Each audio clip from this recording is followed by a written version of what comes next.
Hello, I'm Mr. Eliason, and welcome to APUSH. Today we're going to discuss the transformation of American politics happening in the early 1980s. We're going to dive into the beginning of Unit 9 for the APUSH curriculum and talk a little bit about the Reagan Revolution and the restructuring of the American conservative movement. So here's our objectives for today, and let's move forward and get started with our narratives. The Democratic Party had been somewhat adrift since really the resignation of LBJ. Jimmy Carter was not a super popular president at this point, and there was some move to maybe nominate Ted Kennedy, but his candidacy is going to be derailed by a drunk driving incident. There was also a move to draft Edmund Muskie to push him up as the Democratic nominee, but in general, as we've talked about repeatedly, parties are very loath to throw overboard sitting presidents, and so Jimmy Carter is going to get the nomination for the Democratic Party, despite his somewhat questionable popularity. The Republicans are finally going to go with Ronald Reagan. He's been kind of circling around our narrative. There was talk about him challenging Ford in 76. And Ronald Reagan was a former actor and the former governor of California. He's got a pretty simple slogan here, which might be familiar to you. And he's known for sort of these snappy one-liners like he has over there on the right. Reagan becomes known as what's called the quote-unquote great communicator because of his ability to connect with people through these kind of clever anecdotes and really simple statements that try to convey an idea in a way that most people can understand it. He's also really charming in a whole host of different ways. For example, his fondness for jelly beans is one of his sort of common people moments. Here's a letter that he sent to a jelly bean company when he was governor of California. And so, he's got this sort of mystique to him, this friendliness, this personability, this charisma that really connects with the American people in a really deep and profound way. The election itself and the debates, the there you go again moment is a really important one. So take a minute and go and watch it if you're interested. But in general, it's his ability to kind of refocus the narrative and come off with a level of sort of charm and sort of a disarming personality that really leads Reagan to become the beloved politician that he becomes amongst his supporters. In the end, he has a sweeping victory in 1980. The popular vote is, somewhat mixed. Obviously, some third-party candidates in there because Carter wasn't super popular. But Reagan's going to win 90% of the electoral vote and all but 5 states, sorry, didn't see Hawaii over there, and is going to be swept into office in a landslide of conservative support. The support for Reagan and this massive electoral shift is a creation of the growth of this new political phenomena, this new right in American society. And so the new right is going to bring in all of these groups of people. So people from small towns who like Reagan's small government approach, wealthy Americans who like Reagan's pledge to deregulate and tax cuts, hawks on foreign policy, people who want to confront the Soviet Union. He's very anti-communist. And we're also going to see blue-collar workers who Reagan is going to connect to through his sort of folksy charm. He's going to bring in white Southerners because of his basic theory or his desire to get the government out of people's lives and not push civil rights causes, and his support from evangelicals because of his outspoken support for Christianity. All of these groups are going to support Ronald Reagan and really lead to a realignment in American politics. Most of these groups being sort of the heart of the Republican Party all the way through this second half of the fifth party system or maybe the sixth party system.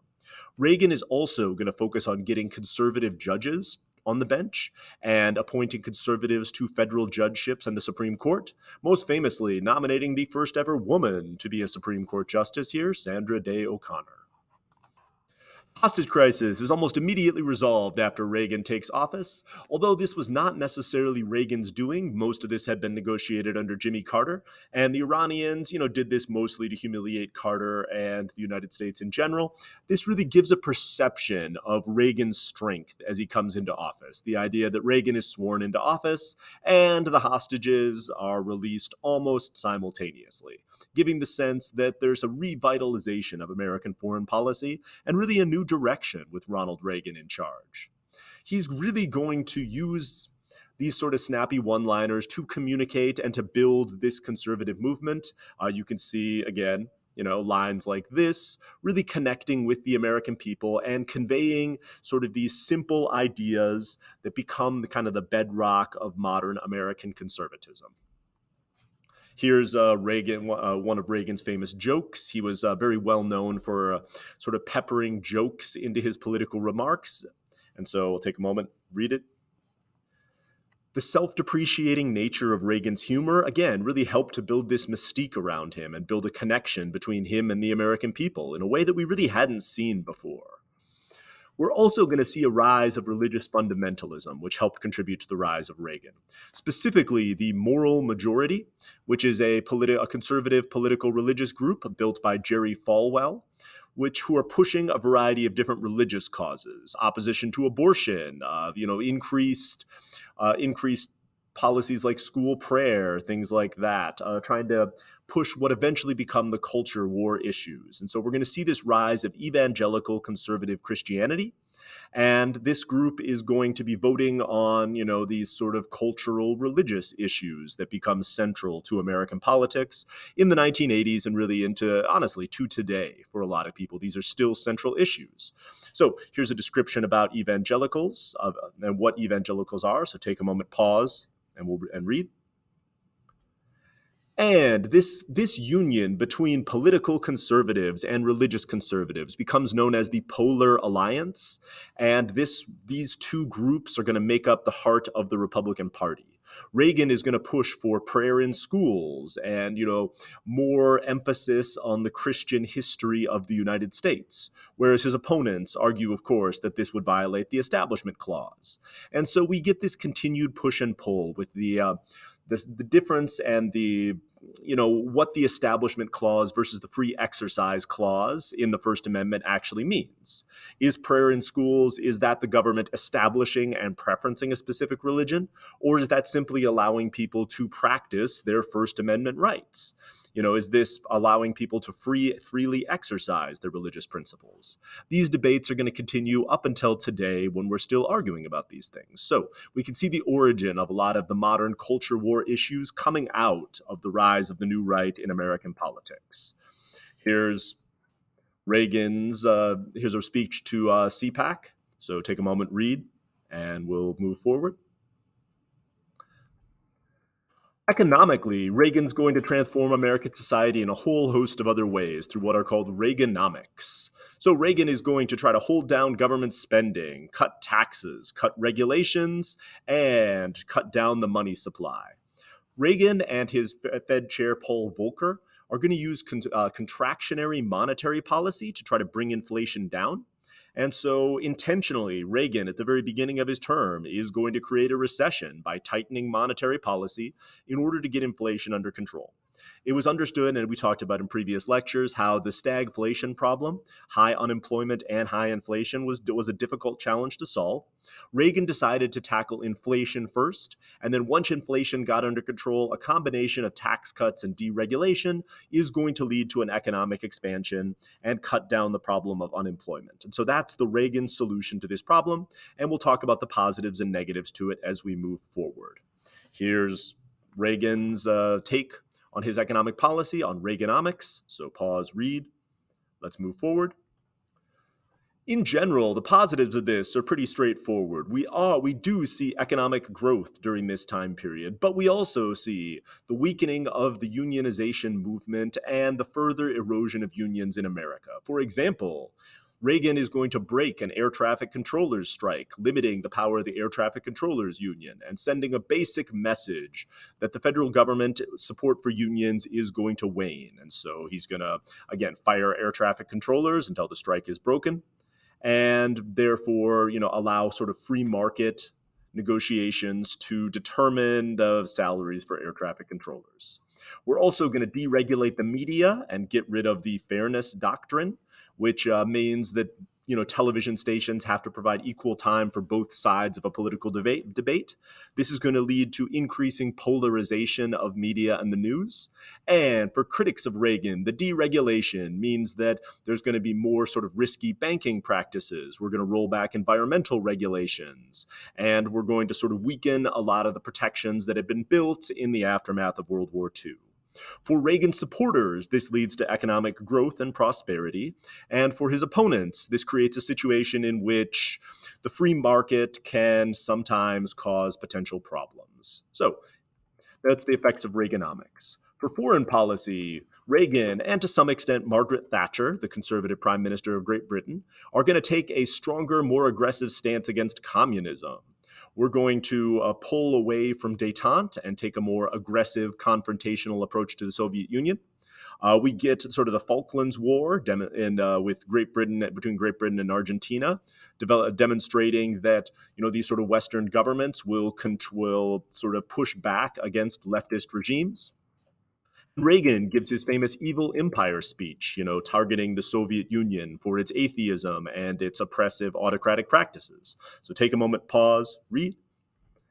And Reagan's going to give a famous speech in front of the Brandenburg Gate, telling Mikhail Gorbachev to, quote, tear down the Berlin Wall. We're going to start this new defense program called the Strategic Defense Initiative, which is going to use sort of space lasers to shoot down nuclear missiles. It ends up being kind of expensive and not workable, but it represents a return to confrontation for the Soviet Union and the pulling away from some of the arms control agreements previously. We're going to start actual intervention again. For example, there's a maybe communist revolution in Grenada, and we're going to send in troops in order to stop communism. The problem with this is that because the operation was pulled out, actually, I'll just let you read. Take a moment, read. The lack of transparency raises some questions about the collateral effects of these policies.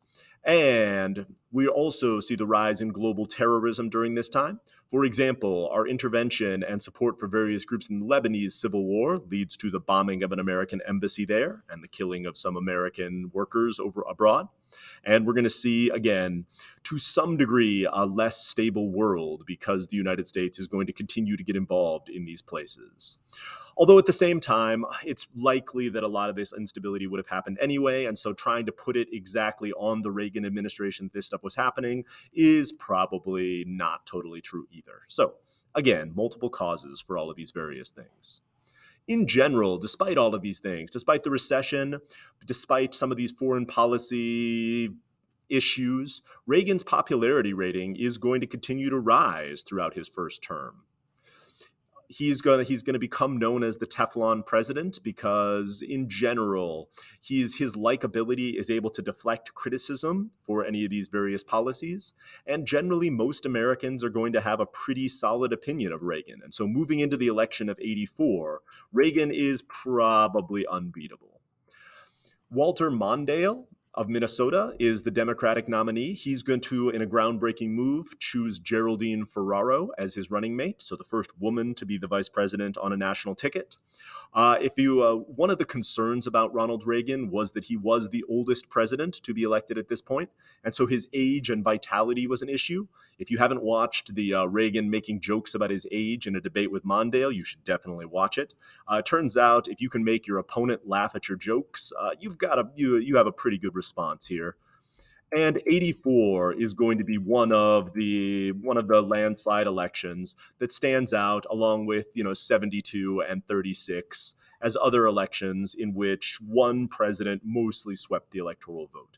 And so Reagan's going to be swept, or is going to be kept in power, and we're going to see a huge Republican wave showing up in 1984, demonstrating general support for all of these policies.